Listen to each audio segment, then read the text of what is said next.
সত্য মাবুদ নেই, সত্য উপাস্য নেই।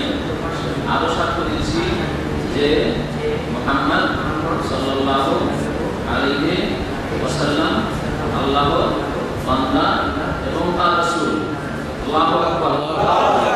আল্লাহু আকবার দিনের উপর আমাদের ভাইকে কায়েম রাখেন এবং পাঁচ ওয়াক্ত নামাজ আমাদেরকে এবং তাকে কায়েম করার তৌফিক দান করেন। আপনি যাব